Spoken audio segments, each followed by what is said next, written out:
Les ofrecemos a continuación en Radio María la reposición del programa A las Fuentes de la Fe en Tierra Santa.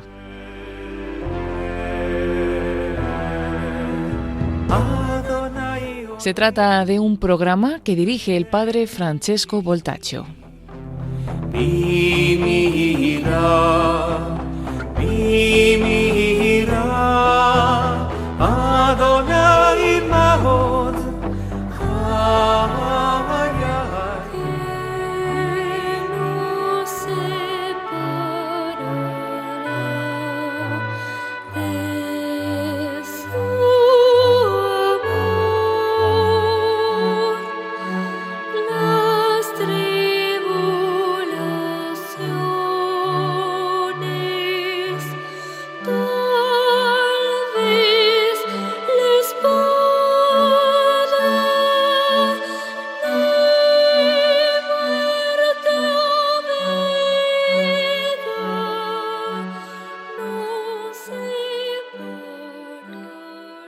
Queridos amigos de Radio María, estamos tratando en estos episodios de dar respuesta a la pregunta: ¿cuáles eran las esperanzas de María, de José, de los apóstoles y de sus contemporáneos respecto al Mesías?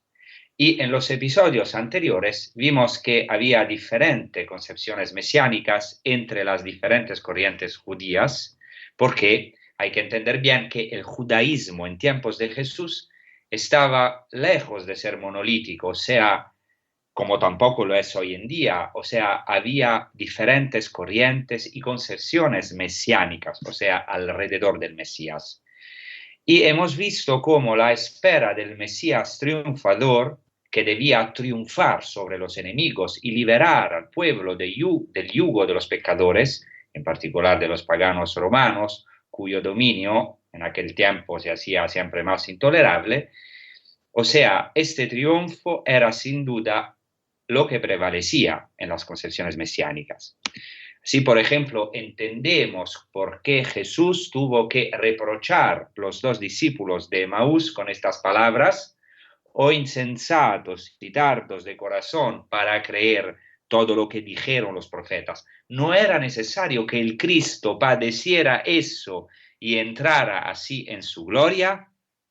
O sea, el judaísmo en tiempos de Jesús prácticamente tenía como concesión principal un Mesías triunfador.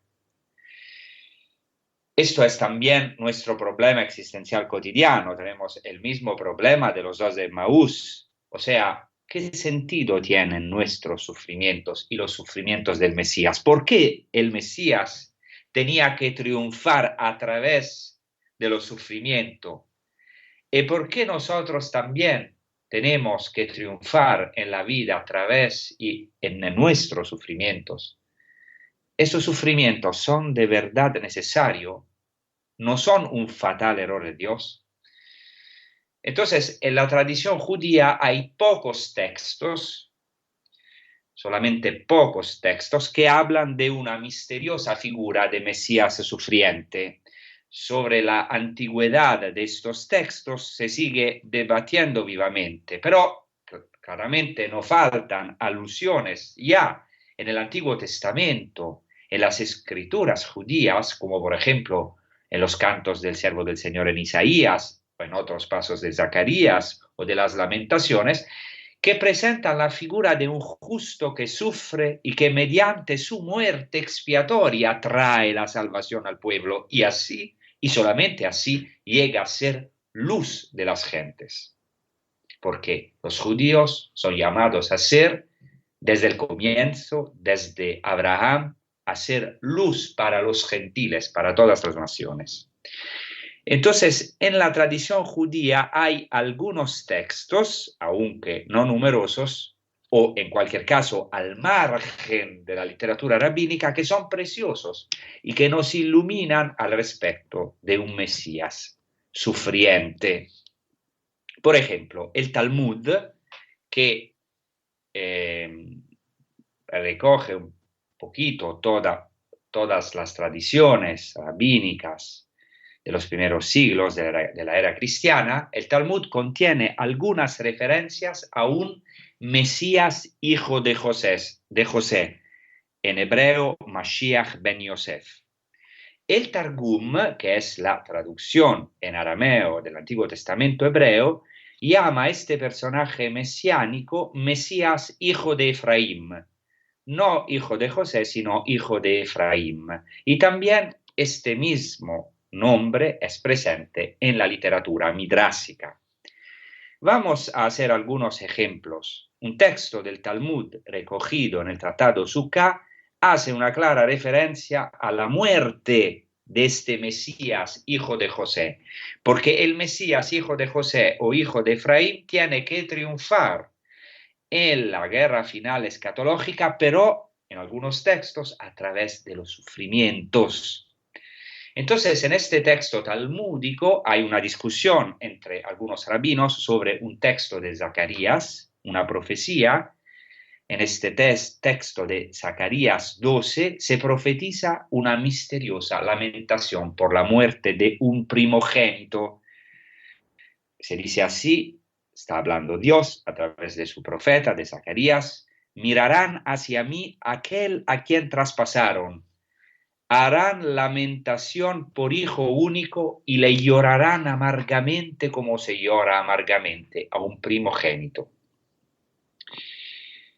O sea, para este misterioso personaje, que cuidado de alguna manera se identifica con Dios mismo, mirarán hacia mí, es Dios quien está hablando, para este misterioso personaje se hará luto, todo el pueblo judío hará luto como por un hijo único.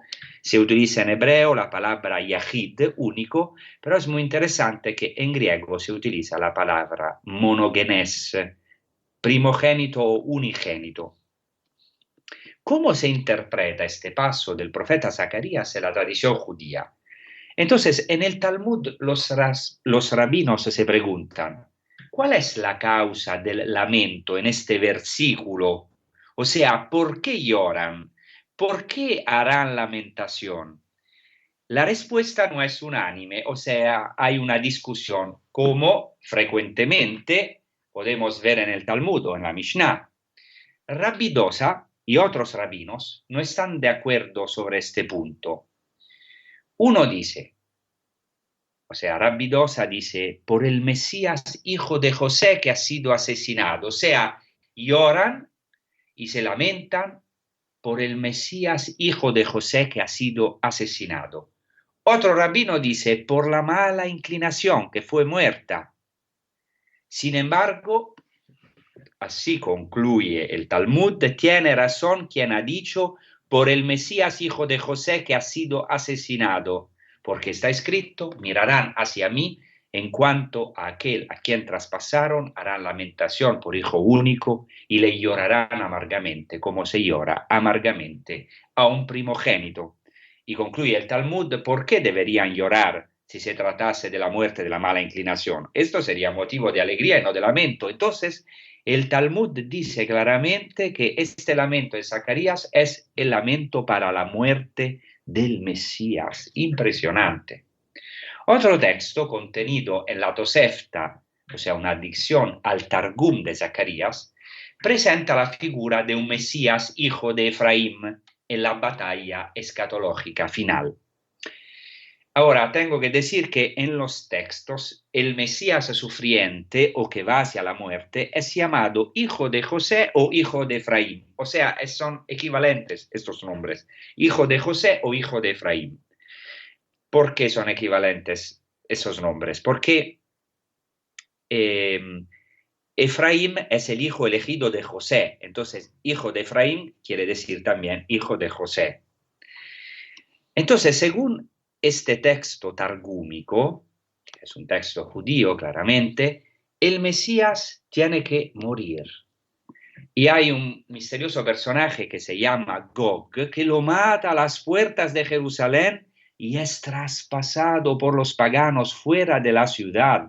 Impresionante en comparación a Jesucristo, ¿no? Que es exactamente matado a las puertas de Jerusalén y traspasado por los paganos. fuera de la ciudad, como efectivamente murió Jesucristo.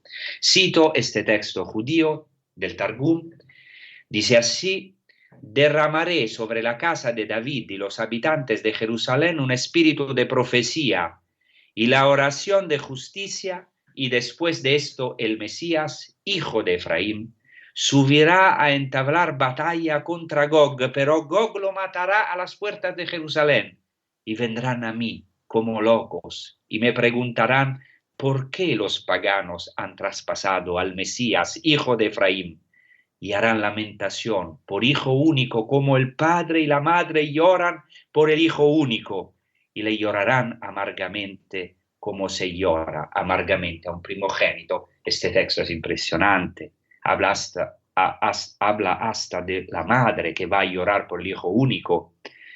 Podemos aquí pensar a María. Habla de este llorar amargamente. Podemos acordarnos de Pedro, que llora amargamente precisamente en el contexto de la pasión de Jesucristo. Pero ahora volvemos a este texto judío. En el Targum, entonces, en este texto que hemos mencionado, que hemos citado ahora, el Mesías va hacia la muerte y es asesinado por una figura enigmática denominada Gog, que se menciona también en el profeta Ezequiel a los capítulos 38-39. Este Gog es el enemigo de Israel en la batalla escatológica final. Y es muy importante aquí decir que en la tradición judía se identifica claramente a Gog con Roma, los romanos. Por tanto, según el Targum, el Mesías es traspasado por los romanos a las puertas de Jerusalén. Después, en diferentes textos rabínicos, aquí he citado solo algunos de los más representativos, en diferentes textos se suele usar la tradición relativa al Mesías hijo de Efraín, el hijo elegido de José. Lo que muchas veces los estudiosos de estas tradiciones no han notado es algo muy importante, o sea, el hijo más famoso, cuidado, el hijo más famoso de la descendencia de José y de Efraín es ¿quién? Josué, del Antiguo Testamento, fiel discípulo de Moisés y descendiente de José y de Efraín, que es un guerrero, un caudillo de Israel.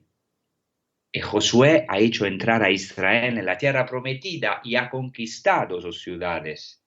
Es muy interesante esto en comparación a Jesús, porque en hebreo el nombre Yehoshua, o sea, Josué, significa el Señor salva. Y Jesús, o sea, Yeshua, en arameo o en hebreo, es el mismo nombre de Yehoshua de Josué, pero es como una abreviación en arameo.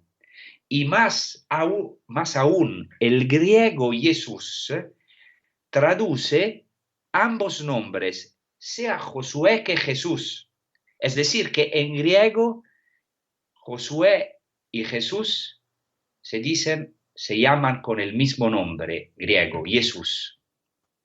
Entonces, aparte de que son el mismo nombre, entre los dos, Josué y Jesús, hay una estrecha relación, porque por ejemplo, como Josué pasa el río Jordán y al pasaje de Josué de los sacerdotes con la arca de la alianza se abre el río Jordán, lo mismo hará Jesús, que bajará al río Jordán, y ahora pero en el bautismo de Jesús en el río Jordán no se abre el río Jordán, sino más se abren los cielos, como sabemos.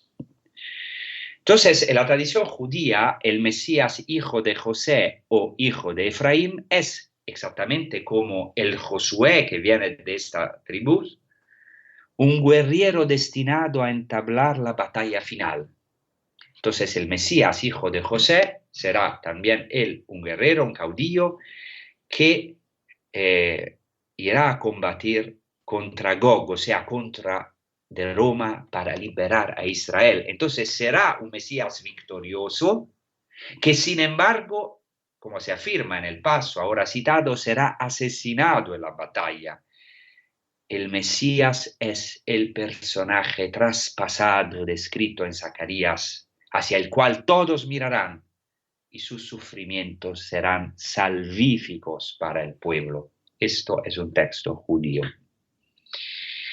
Claro que esos textos que ahora he mencionado son bastante marginales respecto a el Mesías vencedor, pero presentan a un Mesías traspasado por los romanos a las puertas de Jerusalén. Es llamado hijo de José. Quiero señalar aquí que en los evangelios, y por algunos autores estudiosos no es un caso, en los evangelios se alude a Jesús o se llama a Jesús el hijo de José, el hijo de José. Y quiero decir aquí que es difícil imaginar que los rabinos, después ya de la difusión del cristianismo, hayan dado origen ex novo, como una novedad, a una figura de Mesías sufriente o muerto a las puertas de Jerusalén, matado por los paganos y además llamado Ben Yosef, hijo de José, con una doble referencia al Josué del Antiguo Testamento, del que Jesús llevaba el nombre, y al padre putativo de Jesús mencionado en los evangelios. ¿Por qué? ¿Por qué quiero decir que es muy raro esto? Porque los cristianos desde los primeros momentos pusieron a Jesús en relación con José. Ambos habían sido vendidos por sus hermanos para salvar al pueblo. Entonces esto equivaldría a servir en bandeja de plata argumentos a los cristianos para que demostrasen a los judíos que este Mesías, que ellos no reconocieron en su momento, era realmente Jesús de Nazaret. Por el mismo motivo, esto quiero decir, no es lógico pensar que los judíos hayan modelado esta tradición en conformidad al Jesús de los evangelios. Entonces, ¿qué quiero decir con esto? Quiero decir que es más verosímil que esta tradición del Mesías sufriente, hijo de José, era conocida en la época del Segundo Templo, en la época de Jesús, y después fue corregida o censurada o dejada de lado. En consecuencia, a nuestro entender, las tradiciones sobre el Mesías, hijo de José, Efraín, pueden remontarse a la época del Segundo Templo, aunque, como ya hemos visto en otros episodios, se esperaba preferentemente a un Mesías triunfador y vencedor. Y según estas tradiciones, el Mesías tenía que llevar el Shalom, la paz mesiánica, a través de su muerte, de sus sufrimientos. Por eso ahora meditamos todo lo que hemos dicho hasta ahora a través de un canto judío maravilloso que habla de la era mesiánica y dice, es una oración, que es válida también para nosotros los cristianos, que dice en hebreo, Uose Shalom Bimromav, Huyase Shalom Alenu Ve'al Kol Israel, el que hace el Shalom, la paz, en las alturas del cielo, hará Shalom, hará paz sobre nosotros y sobre todo Israel, y digamos, amén.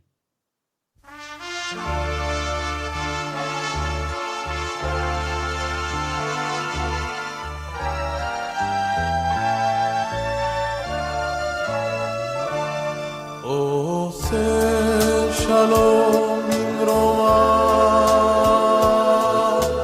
Huyase Shalom Aleinu, Ve'al Kol Israel,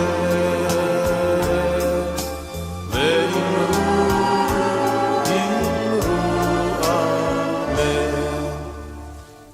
Ya'aseh Shalom, Ya'aseh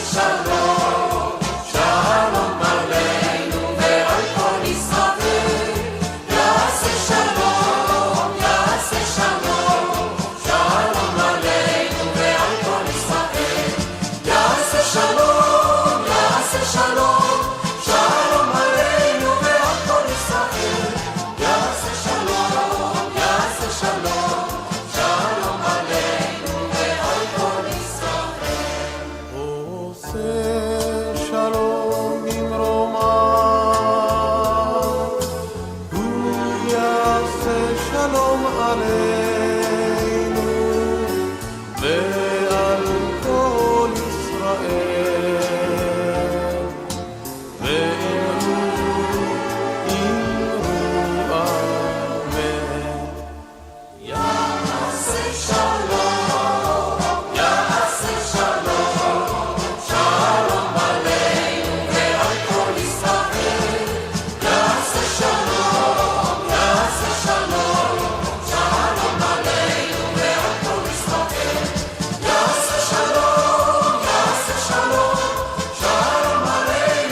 Estamos hablando de las concepciones alrededor de un Mesías sufriente en la tradición antigua judía, no sabemos exactamente la antigüedad, y ahora vamos a profundizar en estas tradiciones y hablaremos de un Mesías leproso y llagado, herido, de que se habla en la tradición judía al 100%, en un texto del Talmud de Babilonia, en el Tratado Sanedrín. El Mesías es equiparado a un hombre leproso y llagado. Voy a citar el texto, que no es fácil, pero después lo voy a explicar. Se habla aquí de los nombres del Mesías. O sea, en la tradición judía es muy importante conocer el nombre del Mesías. Hasta ahora los rabinos quieren saber, los judíos quieren saber cuál es el nombre del Mesías, porque conocer el nombre en la mentalidad bíblica y judía quiere decir conocer la identidad. O sea, poderlo reconocer. Es un nombre misterioso el nombre del Mesías. Según la tradición judía, el nombre del Mesías fue creado al comienzo de la creación del mundo. Es una de las cosas más importantes que Dios ha pensado antes de la creación del mundo. Entonces se preguntan los rabinos, ¿cuál es el nombre del Mesías? Y ahora no voy a citar, aunque sea interesante, todo el texto, pero voy aquí a mencionar dos nombres. Quien es interesado puede ver el Talmud de Babilonia en el Tratado Sanedrín 98b. Entonces, ¿cuál es el nombre del Mesías? Voy a citar el texto. Hay quien dice que su nombre es Menahem, hijo de Ezequías, como se ha dicho, porque está lejos el consolador que reanime mi alma. Entonces, Menahem es un nombre del Mesías, según los rabinos. Es muy interesante porque Menahem quiere decir consolador. Y se habla que este consolador está lejos. El libro de las Lamentaciones. Es muy interesante porque Jesús va a atribuir este nombre a sí mismo, porque él dice en el cenáculo de los discípulos: yo os enviaré otro consolador, que es el Espíritu Santo, otro Paráclitos, que es el Espíritu Santo, otro Menahem en hebreo, que es la traducción hebrea de Paráclito o Paráclitos o Parácletos en griego. Entonces, si Jesús dice, os voy a enviar otro Paráclito, otro consolador, quiere decir que Él es el primo consolador. Y también los judíos, fijaos, han llegado a esta intuición, a reconocer que uno de los nombres del Mesías, nombre misterioso, nombre maravilloso, es el Menahem, el consolador.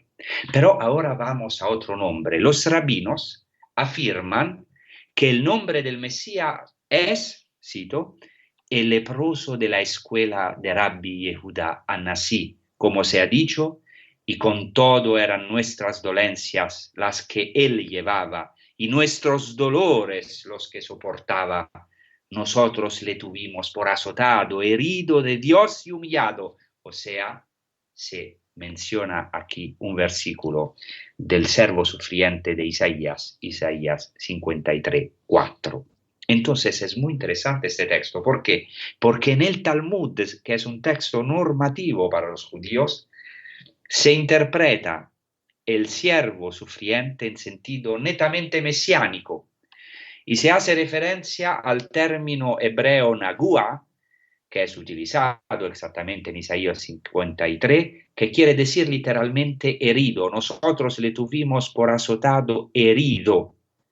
Pero en el Antiguo Testamento, este término nagua, que quiere decir literalmente herido, tiene el significado más específico de herido por la lepra. Por eso los rabinos dicen que es el leproso de la escuela de Rabbi Yehuda Anasí. ¿Por qué Rabbi Yehuda Anasí? Porque este rabino, Yehuda Anasí, estuvo muy enfermo de una enfermedad terrible durante 13 años y respondió con mucha fe. Y así aseguraba que los que sufren son particularmente amados por Dios, pues así les muestra su misericordia. En particular, en este texto, la mención al siervo del Señor en Isaías 53 es de gran importancia, pues ya en la tradición judía se identifica al Mesías con este siervo llagado, herido, despreciado, pero que será exaltado y triunfará a causa y a través de los sufrimientos, y que llegará a ser un instrumento de curación para el pueblo. ¡Qué maravilla! Isaías 53:5, en sus heridas, con sus heridas hemos sido curados. En sus llagas hemos sido curados de nuestras llagas.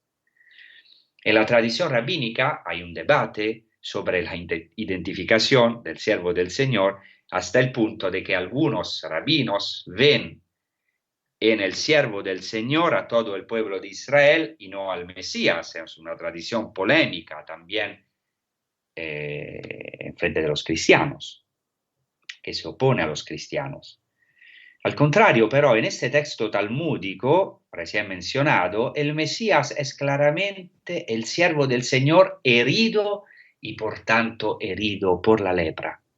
Y podemos decir, sin querer instrumentalizar la tradición rabínica, pero es interesante cómo estos textos iluminan también nuestra fe, ¿no? Jesucristo ha cumplido esta realidad. Nosotros hemos reconocido en Jesús el Mesías y Él mismo es el herido que nos cura con sus heridas. Por ejemplo, en el Evangelio de Marco, al capítulo 1, Jesucristo cura al leproso tocándolo, impresionante. E inmediatamente después de esta curación, el evangelista comenta que Jesús, literalmente, ya no podía presentarse en público en ninguna ciudad, sino que se quedaba a las afueras, en lugares solitarios. ¿Qué quiere decir? Muy raro este versículo. Con este versículo, el evangelista alude al hecho de que Jesús mismo, de algún modo, ha tomado sobre sí esta lepra, puesto que los leprosos estaban obligados por la ley, por la Torá, a quedarse fuera de la ciudad, en lugares solitarios. Por eso dice que después de la curación del leproso, porque lo había tocado y curado, no podía presentarse en público en ninguna ciudad, sino que se quedaba a las afueras, en lugares solitarios. Así, esa es la buena noticia que nosotros hemos recibido, y espero que esta noticia hoy nos llegue y nos cure en nuestras heridas interiores, que tenemos tantas. Yo soy el primero, que de verdad este Menahem, este Consolador, este Mesías herido, pero médico exactamente, nos cura con sus heridas, que de verdad podemos hoy, a lo mejor también a través de mis pobres palabras, un poquito en itañolo, que de verdad podemos mirar a Él, el Mesías, que se carga con nuestras enfermedades, con nuestras heridas, que toca nuestra lepra. Y no solamente esto, aún más, Jesucristo muere fuera de las puertas de la ciudad como un maldito o un leproso, cargando nuestro oprobio, cargando nuestras heridas y las consecuencias de nuestros pecados para darnos la salvación. Según otro texto del Talmud, también muy interesante, incluido también esto en el mismo tratado Sanhedrin, el Mesías se encuentra nada menos que entre los leprosos en la periferia de Roma. En ese texto se narra que un día un rabino que se llamaba Rabbi Yehoshua ben Levi tuvo una visión del profeta Elías que estaba en la entrada de la cueva de Rabbi Shimon ben Yochai. Okay, no es muy importante, pero lo que es importante es que este rabino, Rabbi Yehoshua ben Levi, que se llamaba él también Josué, tenía el mismo nombre de Jesús, tuvo un diálogo con Elías sobre el tiempo de la venida del Mesías. ¿Por qué Elías? Eso es muy importante, porque según la tradición judía, recogida, señalada también en el Nuevo Testamento, Elías es el precursor del Mesías. Tiene que, y sabemos que esto también es el Nuevo Testamento, lo atestigua muy claramente el Nuevo Testamento, cuando Jesucristo dice que Elías ha de venir a restaurarlo todo y identifica el Elías que ha de venir con Juan Bautista, que prepara el camino del Mesías, de Jesucristo mismo. Entonces, en este diálogo con Elías, este rabino, Yehoshua ben Levi, preguntó a Elías, ¿cuándo vendrá el Mesías? Elías respondió, vete a preguntárselo, o sea, vete a preguntarlo tú al Mesías, qué sé yo. Y pregunta otra vez el rabino, ¿y dónde vive? Y contesta Elías, en las puertas de la ciudad de Roma. Entonces dice el rabino Yehoshua ben Levi, ¿y cuáles son los signos para reconocerlo? O sea, ¿cómo puedo reconocerlo? No es fácil. No tiene escrito en su frente que es el Mesías. Y responde Elías, él se sienta entre los pobres que sufren enfermedad, al igual que ellos. Cambia las vendas de sus heridas, pero él lo hace en el momento una a una, porque piensa, quizá me necesiten, así no me retrasaré. Es muy interesante. O sea, la primera pregunta de este rabbi Yehoshua es la misma que los primeros discípulos hacen al Mesías en el Evangelio de Juan, al capítulo 1, versículo 38. Rabbi, ¿dónde vives? ¿Dónde está el Mesías? Porque el Mesías está escondido. Hay que buscarlo. Hay que ir tras sus huellas. Claro, Él viene a buscarnos claramente, pero nos invita también a buscarlo. Él es el amado de Israel. Israel espera al Mesías, es nuestro amado. Entonces, lo están buscando los primeros discípulos. Entonces, piden a Jesucristo, Rabí, ¿dónde vives? Entonces, según este texto que hemos citado del Talmud, muy, de verdad, increíble, el Mesías vive en las periferias de Roma, o sea, entre los pobres, o sea, al margen de Roma, entre los pobres, entre los últimos, los excluidos, los enfermos y a lo mejor los leprosos. Pero a diferencia de todos los demás, el Mesías se quita las vendas y se las pone enseguida, una a una. ¿Por qué? Para estar listo en todo momento. En efecto, Dios lo puede llamar en cualquier momento para que lleve la salvación al mundo sin tardar.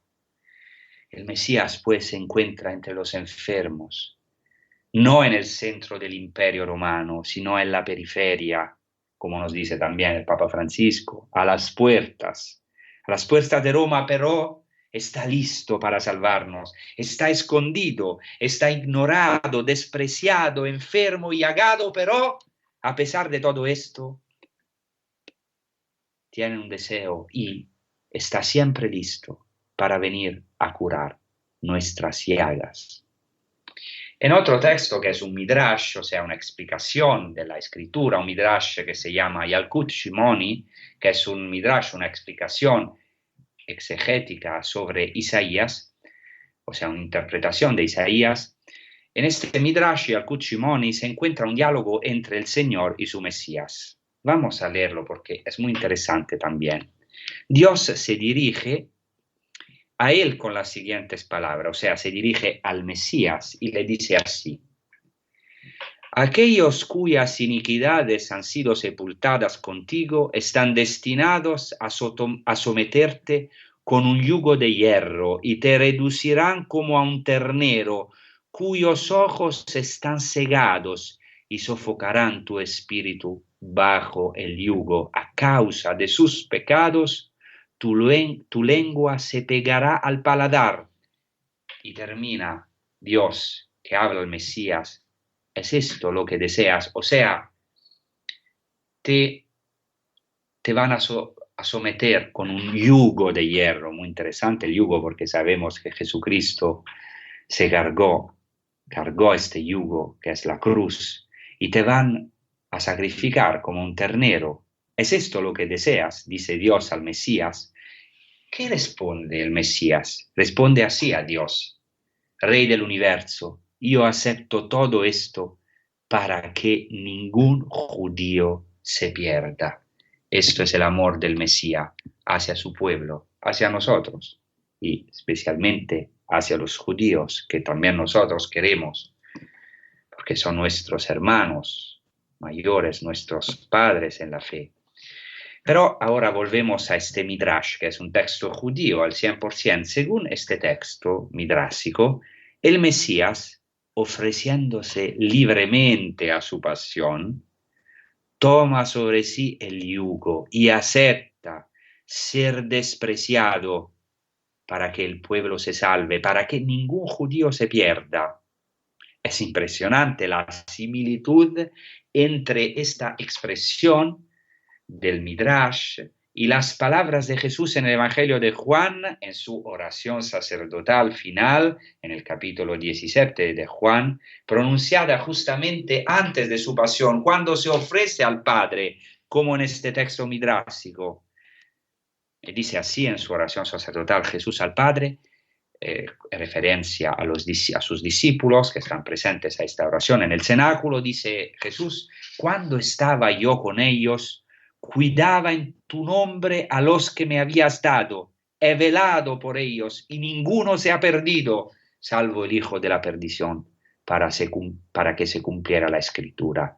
Esto también, según los judíos, es el deseo del Mesías, que ninguno se pierda, que ningún judío se pierda, y también que los gentiles sean salvados a través de él.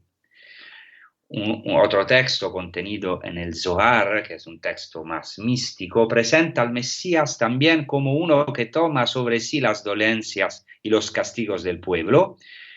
Todos estos textos han sido traducidos por mí del hebreo y del arameo, entonces yo le traducí literalmente para gustar en la medida de lo posible las expresiones originales. Dice así este texto: en el jardín del Edén, o sea, en el paraíso, en el reino de los cielos, hay un palacio llamado Palacio de los Hijos de la Enfermedad. El Mesías entró en aquel palacio y tomó sobre sí todos los dolores y los castigos de Israel, como está escrito: eran nuestras dolencias las que él llevaba. ¿Por qué el Mesías entra en el palacio de los hijos de la enfermedad? ¿Qué quiere decir? Hijo de, en las lenguas semíticas, es un modo de expresar algo que es esencial, algo que hace parte de la propia naturaleza, que ha sido determinado por el Padre, hijo de la enfermedad. O sea, el Mesías no solo es un enfermo, como en los textos citados anteriormente, sino que se carga de las enfermedades y del castigo del pueblo por los pecados y las transgresiones de la ley de la Torá. Y de verdad, esto se ha cumplido en la cruz gloriosa de Cristo. Y espero de verdad que hoy podemos enamorarnos de Jesucristo, que ha llevado sobre él nuestras dolencias. ¿Cuáles son hoy nuestros dolores, nuestros sufrimientos? A lo mejor nuestros castigos. Vamos a decir, no que Dios nos castigue directamente, sino que, como dice San Pablo, el salario del pecado es la muerte, la recompensa del pecado es la muerte. Entonces nosotros tenemos heridas también causadas o que son consecuencias de nuestros pecados, de nuestros errores o de pecados de otros, porque también muchas veces nosotros llevamos en nuestra carne las heridas provocadas por otro, pero el Señor lleva sobre sí todo esto. Esta es la buena noticia. En su cruz gloriosa, Él, el Cordero de Dios, no solamente que quita el pecado del mundo, sino también, como dice literalmente, se dice en griego, hoairon, no solamente que quita el pecado, quiere decir en griego hoairon, sino también que lleva sobre sí, que carga los pecados del mundo, que se carga de nuestros pecados. Y por eso ahora meditamos todo esto con un canto maravilloso de Kiko Argüello, que nos invita a mirar a Cristo crucificado, que pero de su costado ha nacido la nueva Eva, que es la Santa Virgen María, que bajo de la cruz, ella también, y nosotros también, hoy somos llamados de verdad a asumir, a participar de los sufrimientos de Jesucristo, para participar también de su gloria, de su triunfo mesiánico.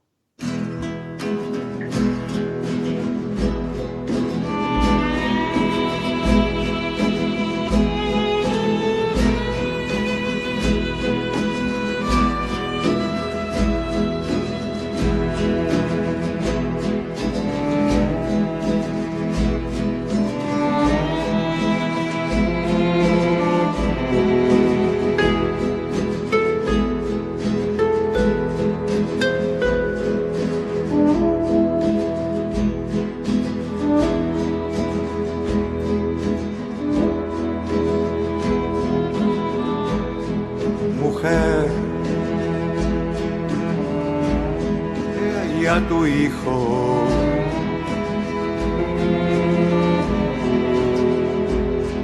He ahí a tu hijo.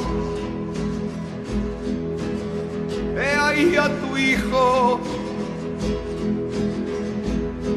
Ahí tienes a tu hijo.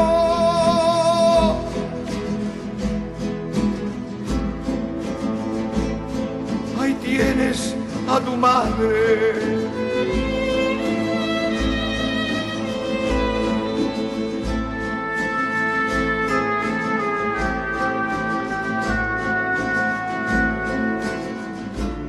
Ahí tienes a tu madre.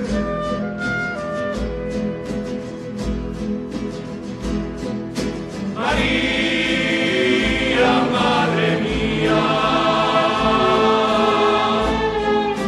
María, madre nuestra. Ven a vivir conmigo. Ven a mi casa y enséñanos a amar a tu hijo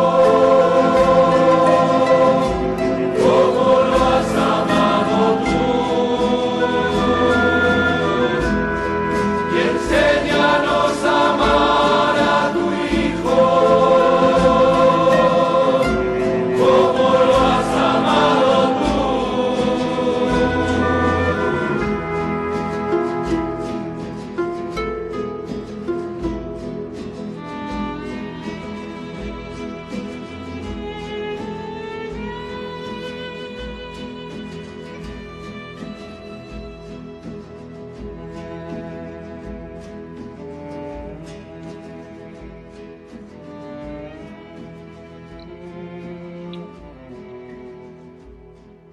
Otros textos mencionas de manera explícita no solo los sufrimientos del Mesías, de que ahora estamos hablando en este episodio, sino también la muerte del Mesías. Por ejemplo, en un Midrash conocido con el nombre de Nistarot, que en hebreo quiere decir misterios secretos, o sea, Nistarot, los misterios de Rabbi Shimon ben Yochai. Dice así, y cito: Armilao subirá a Jerusalén y moverá guerra contra el Mesías, hijo de Efraín y de Israel, cerca de la puerta oriental.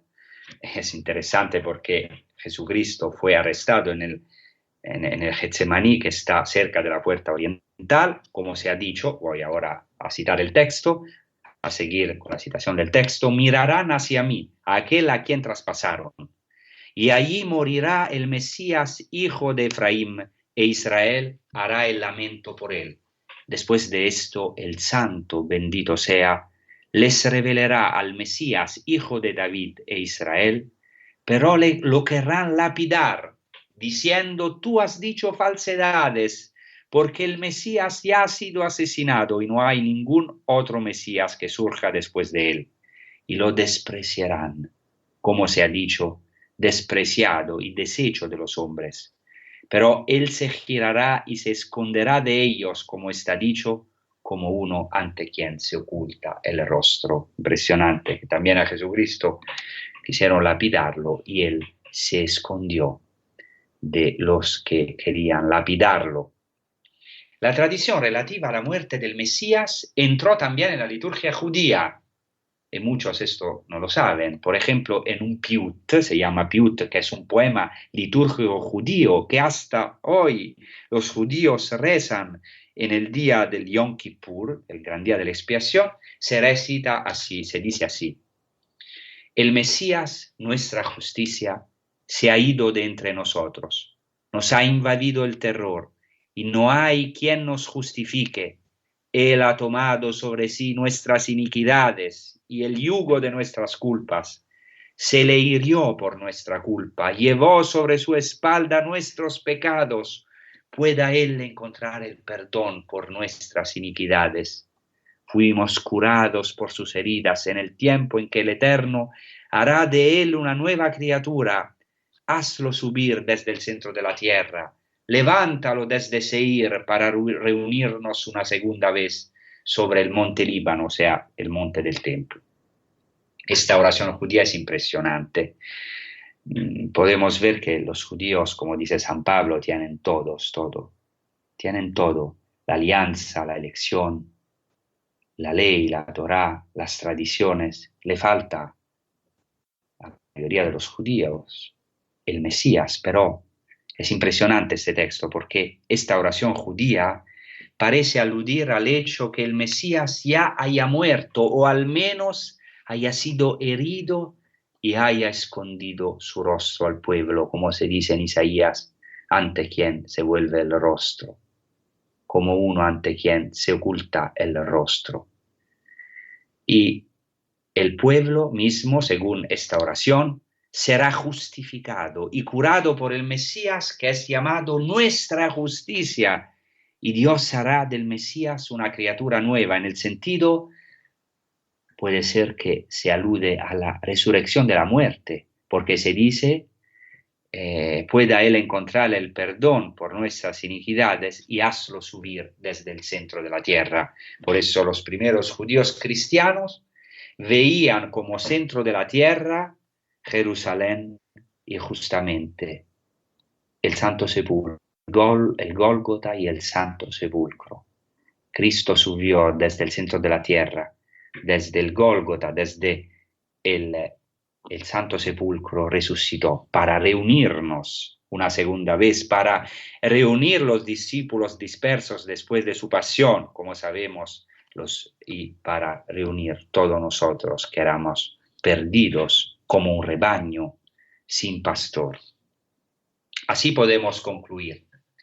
No faltan en la tradición judía textos que hagan referencia a los sufrimientos que deberán preceder los tiempos mesiánicos y a los que el mismo Mesías deberá sufrir, como hemos dicho, aunque la prevalencia es, o sea, la mayoría de las tradiciones hablan de un Mesías vencedor, triunfador.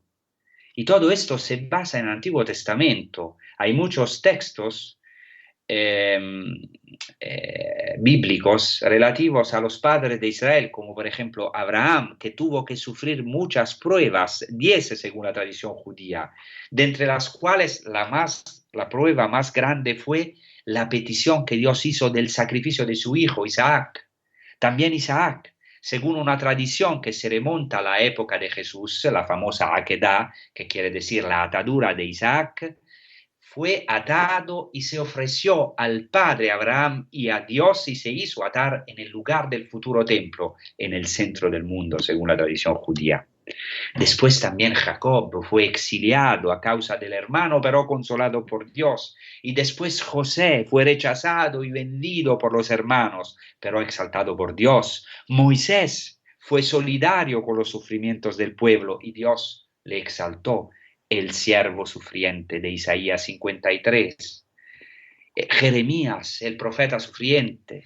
El hijo único traspasado, profetizado por Zacarías. Job, el justo sufriente, y muchos otros, entre los que no se puede olvidar al mismo pueblo de Israel, víctima de innumerables sufrimientos en la historia. Impresionante, los sufrimientos del pueblo de Israel. En primer lugar, la Shoah. Y finalmente Jesucristo, ¿no? El que nosotros hemos reconocido como Mesías, es el cumplimiento de toda esta historia mirable de salvación. Él debía vivir en su misma persona el sufrimiento de sus padres y del pueblo de Israel. Es muy interesante, en el Antiguo Testamento Dios baja a la zarza de espinas para liberar al pueblo y los rabinos se preguntan, ¿por qué Dios ha bajado a la zarza ardiente? Hay diferentes respuestas muy lindas en los textos rabínicos, pero entre las diferentes respuestas que han dado los rabinos, ellos explican que como el pueblo se encontró entre las espinas del sufrimiento, así Dios debió entrar en ellas para ser de alguna manera solidario con sus sufrimientos. Dios no ha sido indiferente a nuestros sufrimientos. Entró en la zarza ardiente, en nuestras espinas. Sí, queridos amigos, hermanos, hermanas, nuestro Dios no es indiferente a nuestras espinas, las espinas concretas que hoy tenemos, a nuestras angustias, esclavitudes. Él es un Dios que comparte y entra en nuestro sufrimiento. Y todo esto se ha cumplido admirablemente en aquel que nosotros hemos reconocido como Mesías de Israel y de todas las naciones. En la pasión, su cabeza ha sido coronada de espinas. Él ha entrado en la zarza ardiente del sufrimiento sin consumirse, exactamente como la zarza ardiente, pues esperaba la resurrección.